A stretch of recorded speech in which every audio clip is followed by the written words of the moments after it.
Hey, what's up everybody? This is Brown with Superman's Comics in collaboration with Comic Book Speculation and Investing. And in this video, I'm going to tell you guys about my weekly picks for comics that are coming out Wednesday, June 28th, 2017.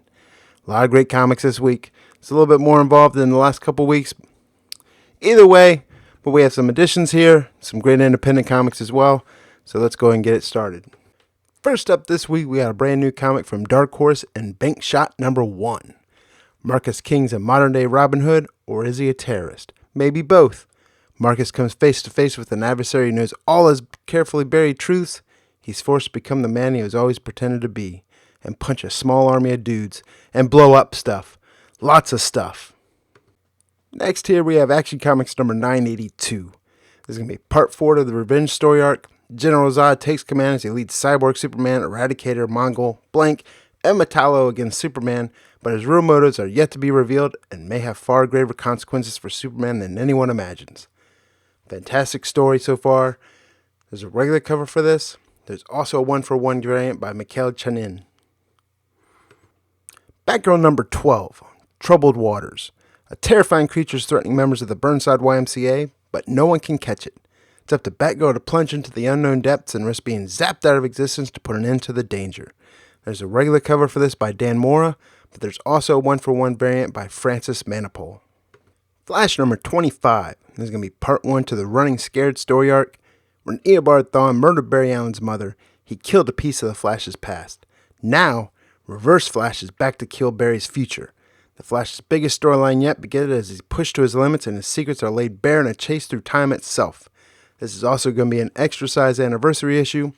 There's a regular cover by Carmine Di Giandomenico, but there's also a 1-for-1 variant by Howard Porter. Teen Titans number 9. There's going to be part 1 to the Blood of Manta story arc. Still dealing with the consequences of the Lazarus contract, Kid Flash's status with the team is challenged by Damian, and the Teen Titans will never be the same. Meanwhile, Aqualad learns more about his powers, and the truth about his lineage is revealed. There's a regular cover for this by Koi Fam, but there's also a 1-for-1 variant by Paolo Pantalina. Next we have Wonder Woman number 25. Another exercise anniversary issue. And in this issue, Greg Rucka takes together threads of The Lies, Year 1, The Truth, and Godwatch story arc since the start of the DC Universe and puts it all together and wraps it up in this anniversary-sized issue. There's a great regular cover for this, but there's also, I want to bring attention to, is Jenny Friesen's 1-for-1 variant for this. Jenny Friesen's been getting a lot of attention with their variants. I'm not saying they're spec-worthy or go out and buy a bunch of them, but they are gorgeous, and especially this one. Some people have brought attention to that her variant on this one reminds a lot of people of the actress Jennifer Connelly. Here we have Redneck number 3 from Image Comics. Now, if you guys haven't been reading this title, you really should start. It's the 3rd issue coming out this week, so it's easy to catch up on. Donny Cates' writing has been absolutely excellent on it. I can't say enough good things about it. Either way, what this issue is about is what lurks in the attic of the Bowman house. With everything going to hell for his family, Bartlett must confront the son of a you-know-what that puts fear in another vampires. And what exactly do the Bowman boys have planned for Father Landry? There's a regular cover, but also there's a 1-for-1 variant out there for Pride Month. Saga number 44. Not much I really need to say about this comic. Still kicking, still running strong. Star Wars meets Game of Thrones type of comic book. I guess the only question really to ask is this ever going to get optioned into a movie? Either way, always a staple in my pull box. Spawn number 275. This is the 25th anniversary cover. There's a regular cover for this. There's also a black and white anniversary cover. Also, you want to be aware of, there's a Spawn 25th anniversary director's cut of the number 1 issue of Spawn that's going to be releasing this week as well. Deadpool vs. Punisher number 5. Now, there's a regular cover for this by Declan Shalvey, but there's also a 1-for-1 variant for this by Ryan Stegman. I really enjoy this comic series. It's got 2 of my favorite Marvel characters in it. Sometimes you get sick of the regular superheroes, so you always like that vigilante type hero, or anti-hero, I guess you could say. Either way, I've been enjoying this story. I'm going to continue to pick this up. I'm not sure which one I want yet because I like the regular cover and the variant, so I might just get them both. Edge of Venomverse number 1. Now this is the series that leads into the epic Venom event of 2017 according to Marvel. In this issue, the young mutant clone X-23 collides with a cryogenic tube containing a strange alien symbiote during her frenzied escape from the facility. Bonding with the alien enhances her already considerable abilities and aids in her escape, but it begins to alter her mind. On the run from the very people that made her, can X-23 hold it together, or is she doomed to give in to Venom? There's a regular cover by Francesco Mantina.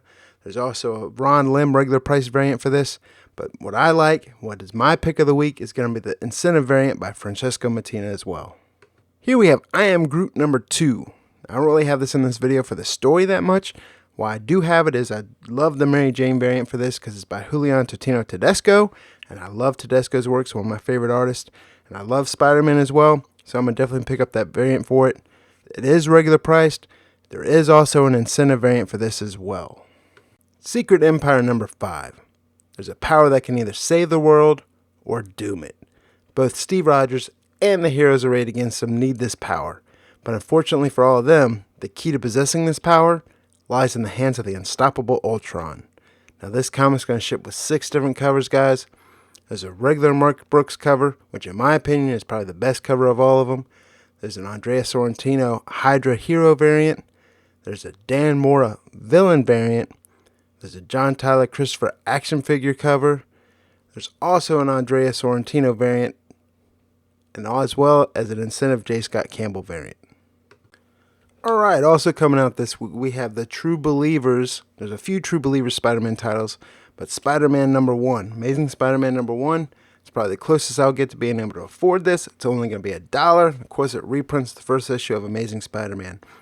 Also coming out this week is you're going to have the True Believers version of Miles Morales Spider-Man, as well as the True Believers version of Peter Parker's Spectacular Spider-Man. Both of those will be $1 as well. Nam Wolf number 3 from Albatross Funny Books. Still struggling to control the beast inside, Marty's situation gets even worse when Uncle Sam catches wind of his secret and attempts to turn him into a mindless weapon. Meanwhile, Marty's platoon discovers that the jungle holds more evil than just monsters. There's a regular cover by Logan Farber for this, but there's also, I guess you could say it's an incentive variant, by Aaron Connolly. Jim Henson's Power of the Dark Crystal number 4. This is the 80s kid in me coming out. I love me some Dark Crystal. First 3 issues have been really fun read, so I'm going to continue to pick this up. There's 4 different covers for this. There's a regular cover. There's a subscription variant by Sanaa Takeda, who's also the artist on Monstrous. Beautiful artwork.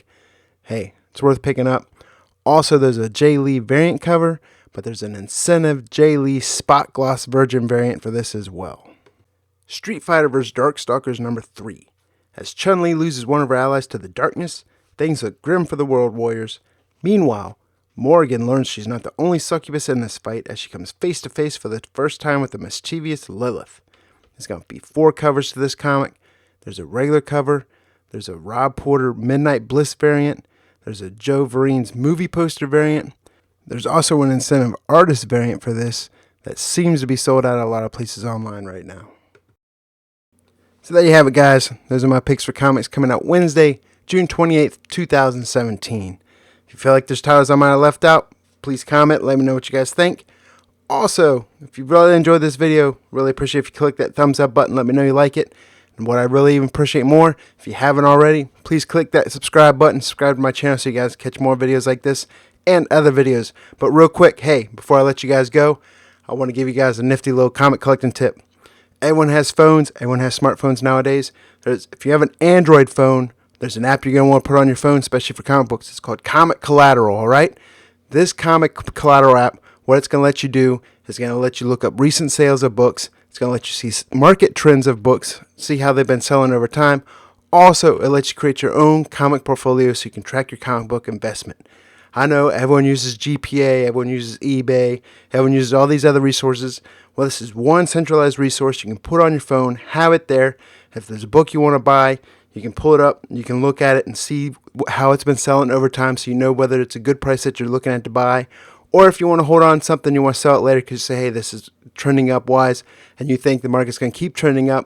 And if you're selling the comic, hold on to it and sell it when it gets to a higher mark. You know, however you want to do it. But either way, let's just take, say, example, Amazing Spider-Man number 361. Ever since the news for Carnage is going to be in the Venom movie, Amazing Spider-Man 361 has been blasting up out of the chart. So I'm going to show you guys some pictures here real quick. This is Amazing Spider-Man number 361 from the Comic Collateral app. It's going to have, first one is going to be recent book sales. As you can see here, it shows you everything from what the recent sales are in alignment, say graded position. Also, you can have a trend chart here so you can see how it's been trending over time.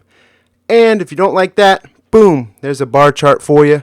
If you don't like bar charts, hey, this app's even got a line chart for you.